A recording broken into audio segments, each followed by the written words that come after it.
Muito bem, seja bem-vindo, seja bem-vindo ao nosso canal de Olho no Cristianismo. Deus abençoe você, abençoe seus familiares, seus planos.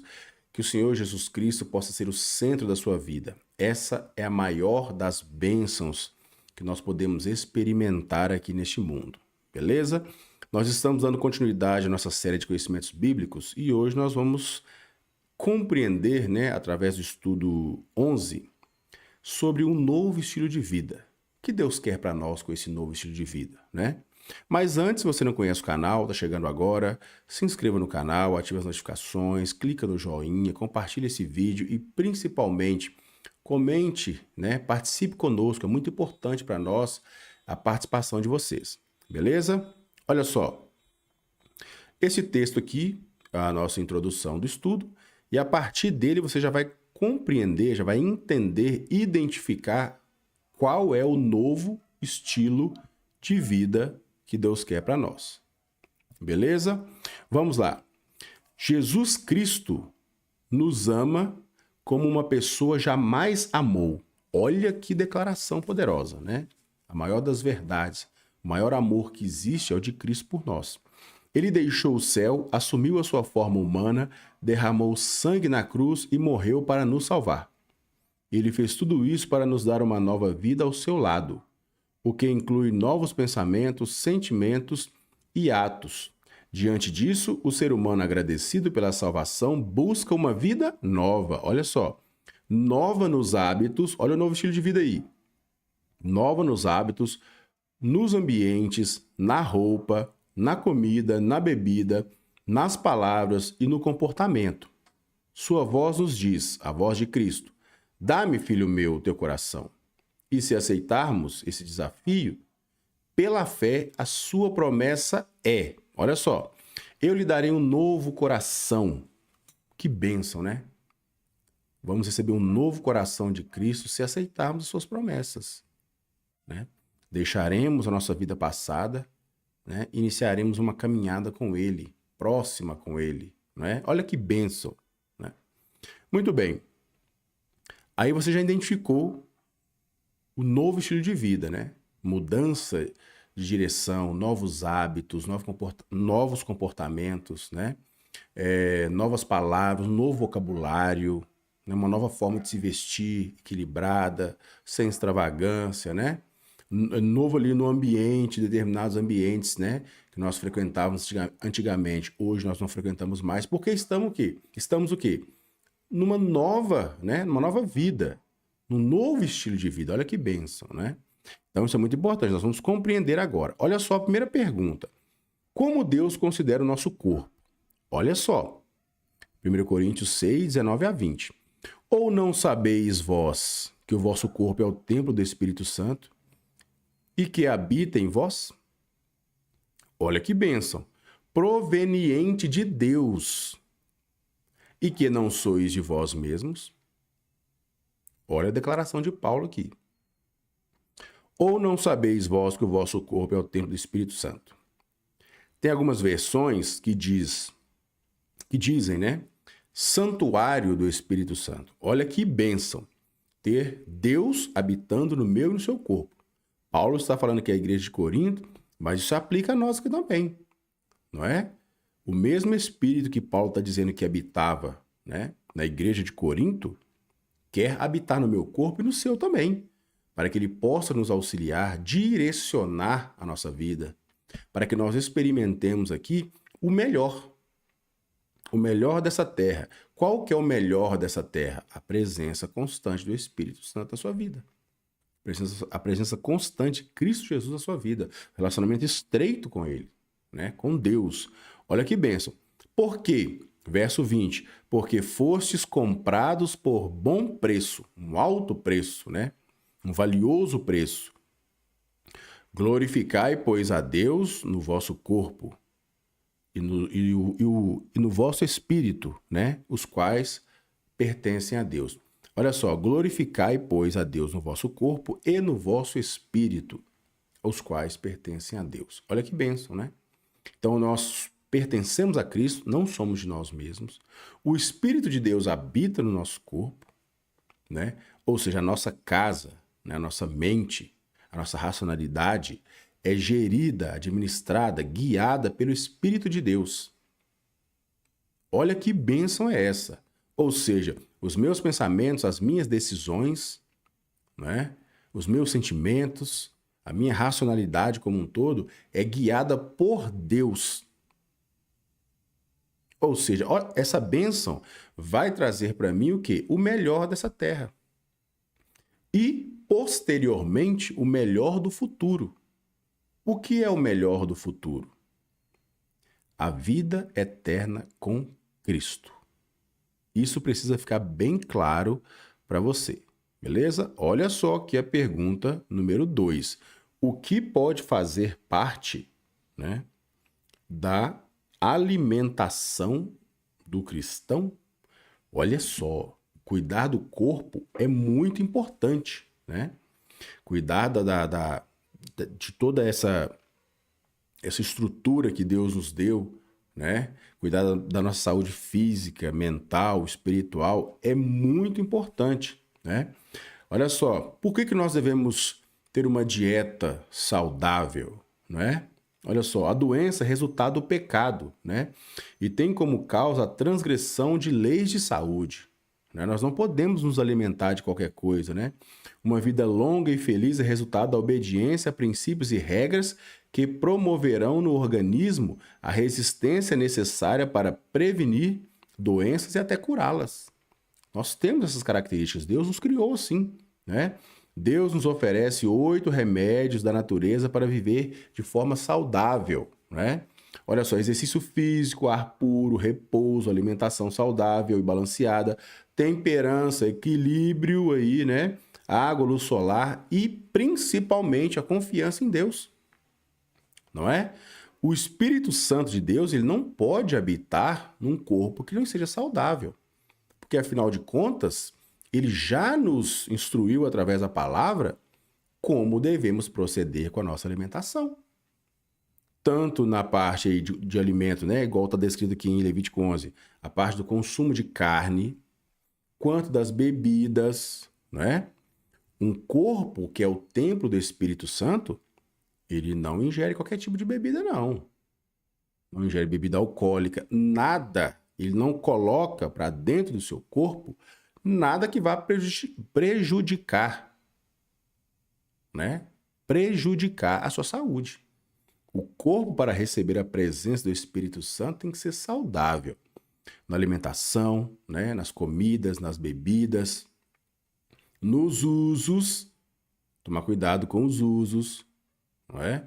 Nada que seja, aliás, tudo que seja prejudicial ao corpo é bem-vindo, porque o Espírito de Deus não aceita, ele não gosta dessas coisas, né? Isso prejudica a morada dele, o lar dele, a casa dele, o santuário dele, o templo dele, que somos nós. E aí nós perdemos a bênção de viver o melhor dessa terra. Por quê? Porque não obedecemos a palavra de Deus e aí acontece o quê? O Espírito não pode habitar em nós, não é? Olha só, o que pode fazer parte da alimentação do cristão, não é? Olha só, vamos abrir aqui um parêntese, né?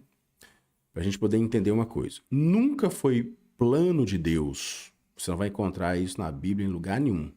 Nunca foi plano de Deus que o ser humano alimentasse de carne. A alimentação inicial lá dos nossos primeiros pais no Éden, antes do pecado, era uma alimentação vegetariana. Ok? Então isso precisa ficar bem claro. Lá no Gênesis você vai ler lá, ó, Deus falando para Adão e Eva, de toda a árvore do jardim vocês podem comer, menos da árvore do conhecimento do bem e do mal. Ou seja, tem uma questão de alimentação ali e fidelidade também, ok? Então, o plano original inicial de Deus não inclui o alimento carne. Não inclui matar um animal, né? Para poder se alimentar. Ou qualquer outro, né? Não inclui isso. Foi permitido por Deus devido às circunstâncias, né? Ao longo da história aí, né? Principalmente pós-dilúvio, pelas características que ficaram aí, né? O ambiente, a natureza, Deus permitiu ao povo, e deu a instrução a Moisés, permitiu ao povo que se alimentasse de animais. Mas não de todos, de alguns. E aqui em Levítico 11 tem as características, tá? Você pode tirar um tempo aí depois na sua casa, com muita tranquilidade, pega a sua Bíblia, leia todo o capítulo 11, que você vai entender, né? Tem os nomes de alguns animais aí, né, com um vocabulário mais antigo, né? Não faz parte do nosso conhecimento atual agora, né?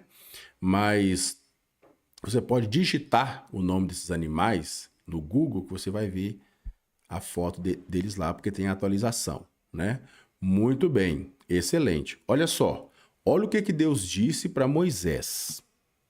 Olha só, começar do verso 1 aqui para a gente poder entender. Falou Deus a Moisés e a Arão, dizendo-lhes: Dizei aos filhos de Israel, são estes os animais que comereis de todos os quadrúpedes que há na terra. Olha só, interessante, né? De todo que tem unhas fendidas e o casco se divide em dois e rumina, entre os animais, esse comereis. Então, o que Deus está dizendo aqui? Ó? Tem duas características, né, que são obrigatórias para que o povo, né, pudesse se alimentar de animais. Os animais que têm o casco dividido em dois e ruminam. Olha lá, ó, ruminam. Entre os animais, esse comereis. Ruminam. Vou explicar agora. O maior exemplo, melhor exemplo que nós temos, né, mais conhecido, são os bovinos, a espécie dos bovinos, né? O que é ruminar? É mastigar novamente, remastigar. Em alguns locais, as pessoas entendem como, conhecem esse termo como remoer, né? Muito bem, olha só.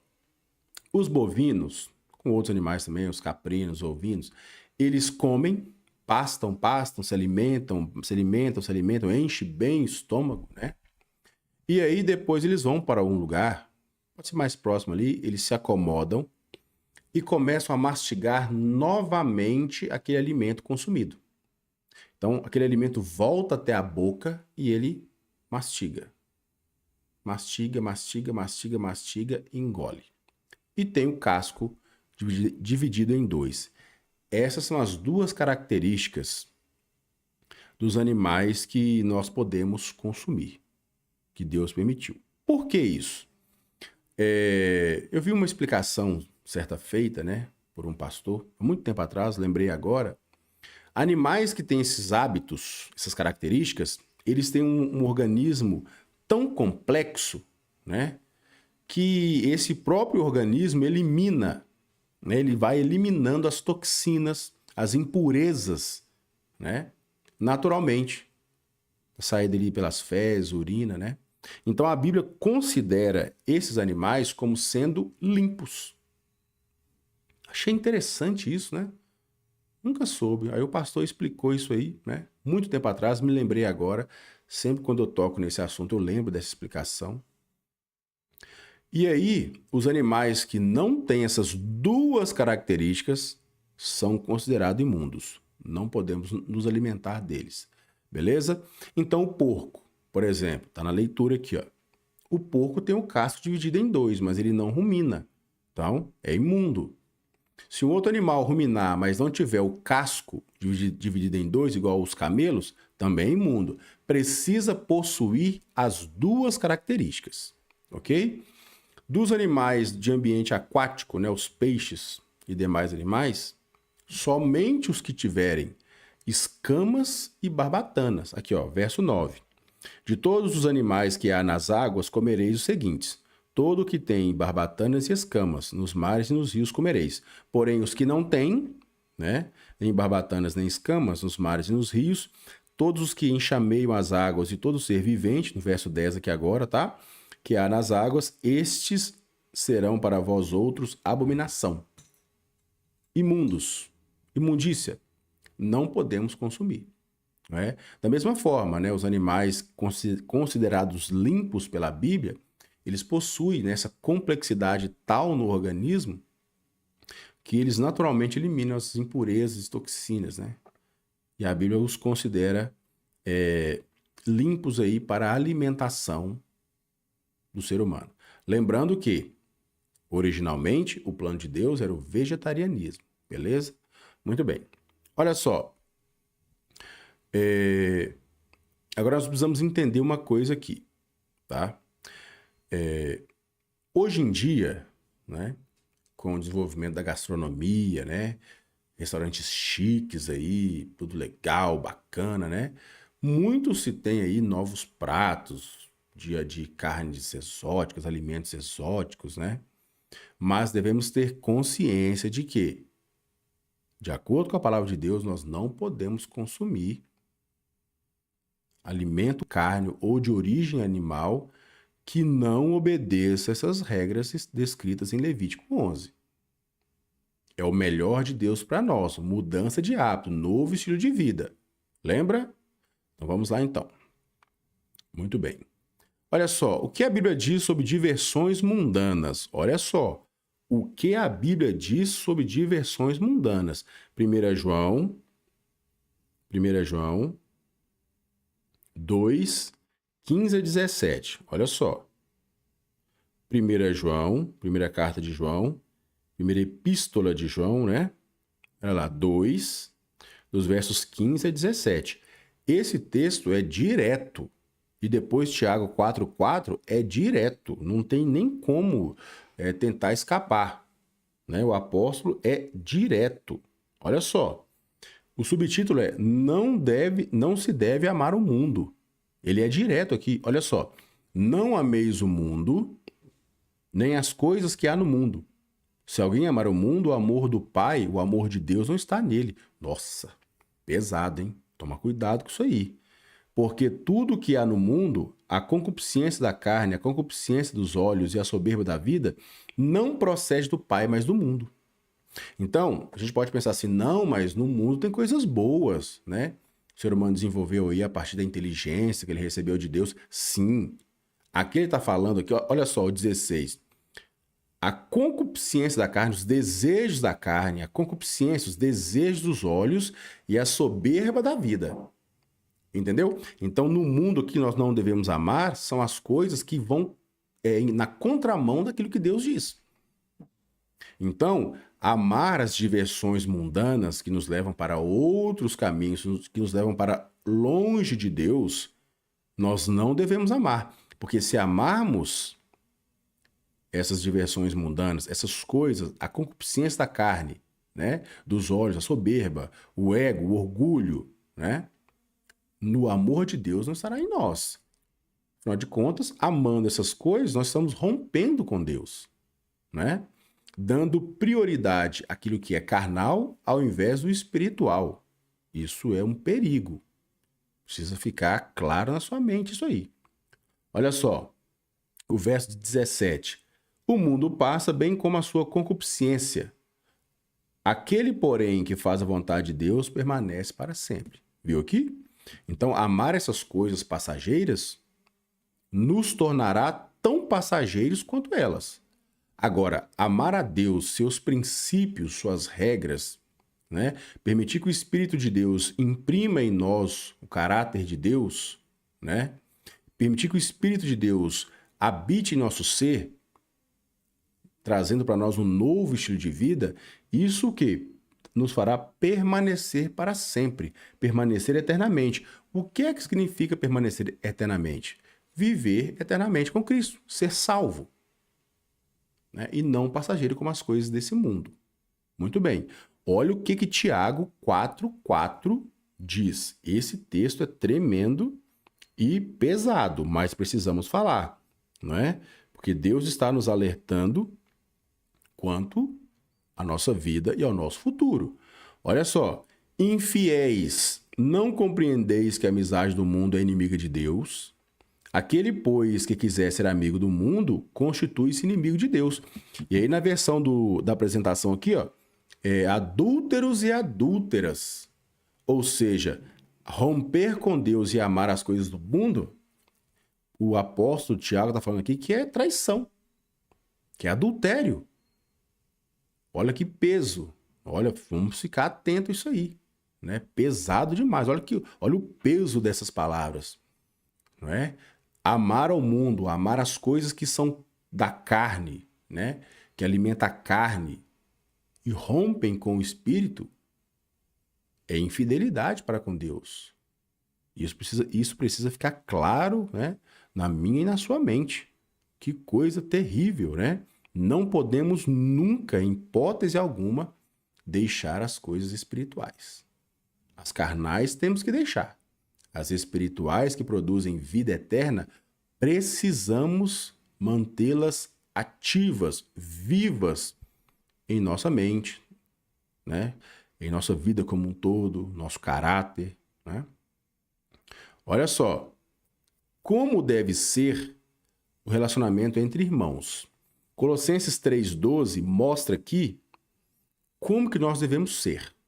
Depois, Gálatas 6,1, como nós devemos nos relacionar, nos comportar, né? Por exemplo, quando acontecer alguma coisa que sair fora dos eixos ali. Vamos lá, presta atenção aqui, ó. Acompanha conosco aí, Colossenses 3, verso 12. Olha que texto tremendo. Os frutos do Espírito de alguém que não ama o mundo, que não ama as diversões mundanas, que não ama os desejos da carne, dos olhos, a soberba da vida. Olha como que ele foi transformado, né? Olha as características dessas pessoas, né? E eu e você precisamos dessas características, né? Olha só, 3,12. Revesti-vos, pois, como eleitos de Deus, já está vivendo aí um novo estilo de vida, né? Santos e amados de ternos afetos, ternura, sensibilidade, misericórdia, bondade, humildade, mansidão e longanimidade, paciência. Olha que coisa interessante. Devemos mostrar, testemunhar, deixar fluir de nossa vida essas características aqui, ó. Longanimidade, humildade, benignidade, mansidão, não é? Esses são frutos do Espírito. Isso é fundamental para mim e para a sua vida. Quando o Espírito de Deus ele habita em mim, eu me torno santuário, templo dele, essas características se tornam naturais, porque ele é que vai guiar a minha vida.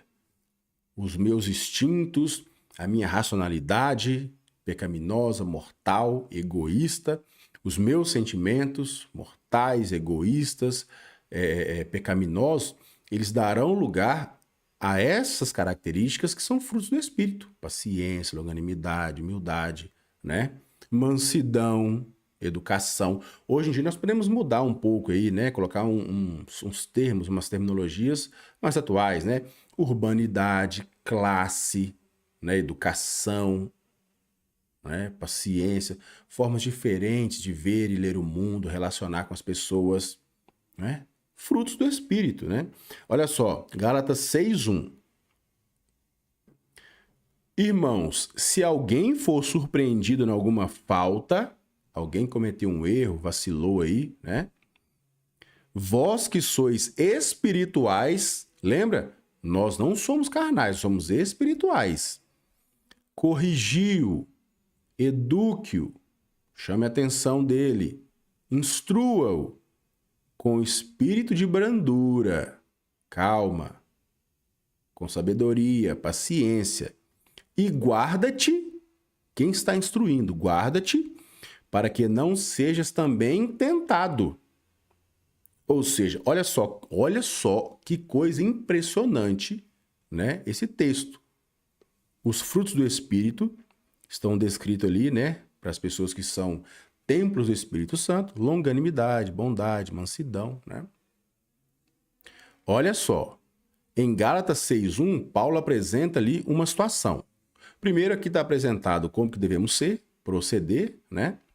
E Gálatas 6:1, Paulo traz uma situação. Se alguém cometer algum erro, vacilar aí, né? Como que ele deve ser instruído? Com paciência, brandura, para que assim sendo, eu também não cometa o mesmo erro. Não é? Então, assim, o fato de nós vivemos pelo Espírito, também, né, não nos tira a possibilidade de cometermos algum erro. Basta nós não vigiarmos. É o que Paulo está falando. Olha, presta atenção. Vigia. Aqui, ó. Olha como que ele fala aqui na minha outra versão, ó. E guarda-te. Fica atento, presta atenção para que não sejas também tentado. Ou seja, alguém cometeu um erro, não vamos julgá-lo, em hipótese alguma. Vamos ajudá-lo, admoestá-lo. Olha, não vai por aí, por esse caminho, é legal, com brandura, sensibilidade, né? E tomar cuidado também para que nós não venhamos ser tentados também a cair no mesmo erro ou em erros piores. Então, a vida do cristão, né, sendo usado pelo Espírito Santo, é uma vida de vigilância, porque ele está o tempo todo falando com você, olha, presta atenção, cuidado aí, é vigilância o tempo todo, é isso que Paulo está falando, né? Devemos tomar cuidado. Muito bem. Olha só, como deve ser,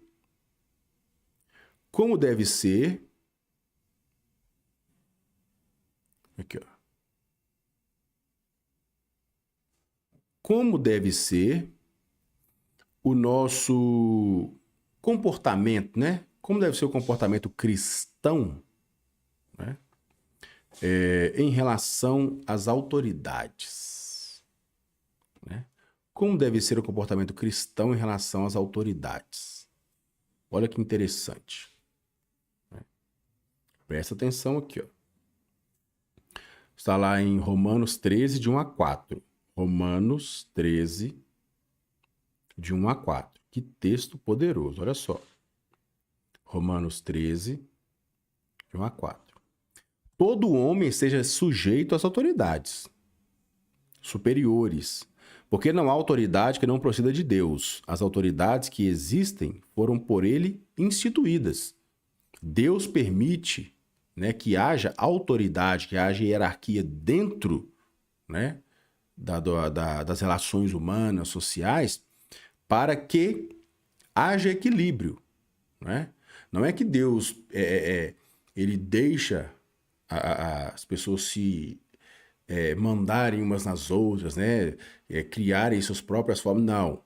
Ele permite e deixa as instruções, não é? Quais são as instruções divinas para a sociedade? A Bíblia, os 10 mandamentos, a lei de Deus, né? E paralelamente a isso, nós seres humanos, pela inteligência que temos, né, e a capacidade que Deus nos deu, nós também criamos regras, né, para comportamentos sociais que são extremamente válidas, não é? Os países, né, têm aí suas constituições, seus códigos, né? Tem aí as suas regras, a justiça está presente, devemos cumprir, porque é permissão de Deus. E é do agrado dele que haja equilíbrio, bom relacionamento, né? Tanto no cumprimento da lei dele quanto a lei dos homens. Não podemos ignorar a lei, né? As leis dos homens, né? São importantes para o equilíbrio social, para um bom relacionamento, né? Olha só, o que nós vamos continuar lendo aqui, olha o que está escrito. De modo que aquele que se opõe à autoridade resiste à ordenação de Deus. Não pode. Temos que obedecer e cumprir as regras, respeitar as autoridades, né? Sejam elas civis ou religiosas. E os que resistem trarão sobre si condenação. Olha só, porque os magistrados não são para temor. Não precisamos temer juízes, não precisamos temer a justiça. Não. Para quê? Quando se faz o bem, né? Ou seja, se eu ando de acordo com a lei, se eu cumpro as regras, né? Eu tenho que temer a justiça por quê? Não cometi nenhum erro, não cometi nenhum crime. Por que eu vou ter medo da justiça? Nenhum, né? E sim quando se faz o mal. Aquele que pratica o mal, aquele que se opõe à autoridade, aquele que não cumpre as regras, esse tem que temer. E temer muito, porque a justiça virá sobre ele, não é? Olha só. Queres tu não temer a autoridade? Faz o bem. Fazendo o bem, não tem por que temer a autoridade, né? Olha só.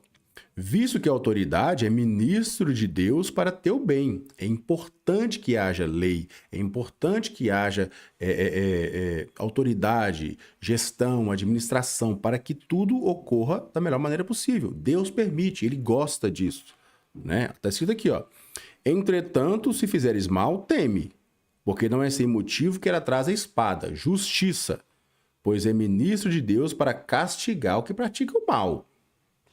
Então, quem anda de acordo com a lei, não tem o que temer. Está de acordo com a lei dos homens, está de acordo com a lei de Deus, não comete erros, não vacila, né? Agora, aquele que anda contrário à autoridade, contrário à lei, contrário à regra instituída, esse terá aí, né, no seu encalço, no seu calcanhar, a justiça atrás dele o tempo todo. E que Paulo está falando, olha aqui, ó, porque é ministro de Deus para trazer castigo, vai fazer justiça, não pode, né? Aqueles que não seguem as regras, eles acabam perturbando a ordem social. E isso não é legal. E isso atrapalha, porque Deus quer que nós vivamos bem, equilibrados, né, em harmonia. Então, se alguém quebra as regras, né, a justiça vai até ele. Precisamos entender isso aí, né? Qual é o conselho, né? Qual é o conselho de Deus para o casamento? Qual é o conselho de Deus para o casamento, né? Qual é o conselho que a Bíblia, a palavra de Deus, dá em relação ao casamento? Aqui é fundamental nós compreendermos, né? Fundamental nós compreendermos. Porque hoje em dia a gente está vivendo, né, uma crise nessa ordenança de Deus em relação aos relacionamentos, né? Olha só, Mateus capítulo 19, 8 e 9. Olha isso, Mateus capítulo 19, 8 e 9. Olha o que Jesus está dizendo aqui, ó. Olha só. Aqui, ó. Respondeu-lhe Jesus. Aqui eles estão falando sobre a questão do divórcio, perguntando Jesus, né, interpelando Jesus. Aí Jesus responde. Olha só. Respondeu-lhe Jesus: por causa da dureza do vosso coração, é que Moisés vos permitiu repudiar a vossa mulher. Entretanto, não foi assim desde o princípio. Nunca foi plano de Deus divórcio, separação, essas coisas. Nunca foi. Mas a dureza do nosso coração. Olha só o que nós estudamos aqui, ó, em Colossenses. Como deve ser, olha aqui, ó, como deve ser o relacionamento entre irmãos. Olha aqui, Colossenses 3,12. Por causa da dureza do nosso coração, o Espírito de Deus não pode atuar em nós. Nós não permitimos a Deus a mudança no comportamento, a mudança no caráter, a mudança na racionalidade, nos sentimentos. Então, nós não conseguimos o quê? Aqui, ó, ser revestidos dessas características do Espírito aqui, ó. Paciência, longanimidade, misericórdia, benignidade, humildade, mansidão. Não é? E aí, por causa da dureza do nosso coração, né? Por causa da dureza do nosso coração, é que vem os problemas matrimoniais, né? Separação, divórcio, por aí vai, qualquer tipo. As pessoas hoje, né, elas casam e por qualquer motivo estão separando. Ah, não deu certo, não sei o quê, as desculpas, né? Cada um tem os seus motivos, é claro. Mas a palavra de Deus, ela nos orienta, né? Que nós devemos viver bem, né? Demonstrar os frutos do Espírito, para que assim, né? Esse repudiar, né? A separação, aquilo que não agrada a Deus, né? O divórcio, ele não vem acontecer nem comigo, nem com você. Não é? Porque nunca foi plano de Deus a separação. O casal, quando ele se une em matrimônio pela bênção de Deus, né? Eles se tornam uma só carne, é para viver bem, claro, toda família tem seus problemas, né? Mas é para viver bem, desenvolver, crescer, né? Na presença de Deus. Mas hoje em dia nós estamos passando por essa dificuldade aí, né? Os casais casam, separam, como se fosse algo natural, né? E nós vamos entender isso aí, né? A aplicação disso aí. Olha só. Eu, porém, vos digo, verso 9, né? Que se o homem aqui, ó, o homem que repudiar a sua mulher, não sendo por causa de relações sexuais ilícitas, e casar com outra, comete adultério. E o que casar com a repudiada também comete adultério. Olha o que está acontecendo aqui, né? Deus, ele aceita, né? Por causa da dureza do nosso coração, ele compreende e aceita a separação em alguns casos, né? Infidelidade, aí, ó, relações sexuais ilícitas, infidelidade. Risco de morte, né? O que nós estamos vivendo na atualidade, se não um feminicídio praticamente, vamos ser diretos aqui, né? A quantidade de mulheres que vêm sofrendo em suas casas com seus maridos, aqueles que prometeram, né, amor eterno, aqueles discursos, né, no dia do casamento, poéticos, né? Nossa, e todo mundo bate palma, tira foto, olha que lindo, põe coraçãozinho. Mas depois, no dia a dia, se revela o quê? Ameaças, né? Então, as mulheres estão sofrendo aí ataques, tratamentos assim desumanos, perseguições daqueles que prometeram, né, amá-las, protegê-las, aquela coisa toda que acontece em casamento. E isso desagrada a Deus, não é? Então, nesses casos, né, de infidelidade, relação sexual ilícita, né, e risco de morte, Deus compreende. Porque não é possível que a pessoa vai ficar casado com a outra sendo ameaçado todo dia, sendo perseguido todo dia, perseguida, né, no caso das mulheres, que é o número maior, e é necessário combater isso. Nós não podemos deixar isso perpetuar. Tomou uma proporção gigantesca, mas precisa ser combatido, né? Não se pode maltratar as mulheres, não se pode maltratar ninguém, né? Não é plano de Deus a violência, não é plano de Deus nada disso. É fruto do pecado, do grande mal que tem nesse mundo, né? Que é o nosso estudo número 2. Você pode acompanhar aí. O mal do mundo, o pecado. A partir do pecado, nós temos aí todos esses problemas para resolver. Violência, né? E Hebreus 13:4. Olha só o que Hebreus 13:4 diz. Olha só. Como que é o comportamento que nós devemos fazer com o matrimônio, né?